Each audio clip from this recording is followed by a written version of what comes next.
Right operation Sindoor పై deputy CM Pawan Kalyan స్పందించారు. చివరి ఉగ్రవాదిని అంతం చేసే వరకు మోదీ పోరాటం ఆగదని ఆయన అన్నారు. ఉగ్ర స్థావరాలపై దాడి చేయడం గర్వించదగ్గ విషయమని తెలిపారు. మోదీ నిర్ణయానికి దేశమంతా కట్టుబడి ఉందన్నారు. దేశంలో దాడులను సీరియస్ గా తీసుకోవాలని పవన్ తెలిపారు. సైన్యానికి వ్యతిరేకంగా పోస్టులు పెడితే కఠిన చర్యలు తీసుకుంటామని పవన్ హెచ్చరించారు.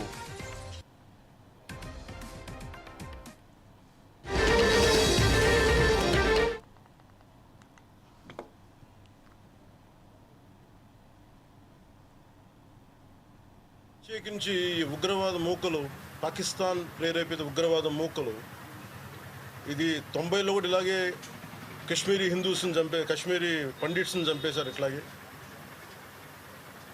చంపేసి కొంతమంది గతంలో కూడా చంపేస్తే అలాగే వాళ్ళని అంత్యక్రియలు చేయడానికి వాళ్ళని శ్మశానం దగ్గర తీసుకెళ్తే అక్కడ కూడా మిగతా కొంతమంది హిందువులను చంపేశారు.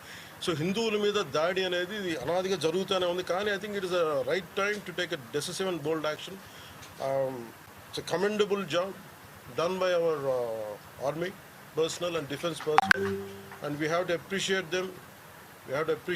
We'll stand by them under the leadership of Honorable Prime Minister Modi ji. We will stand by you, sir, and whatever you have taken, whatever decision, bold decision you take, we're going to stand by you. We are with you. Idi at the same time ప్రత్యేకించి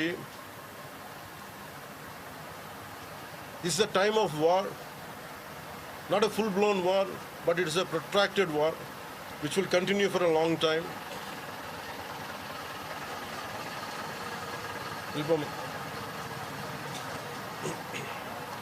Which will continue for a long time, and Pakistan should be taught a tough lesson, because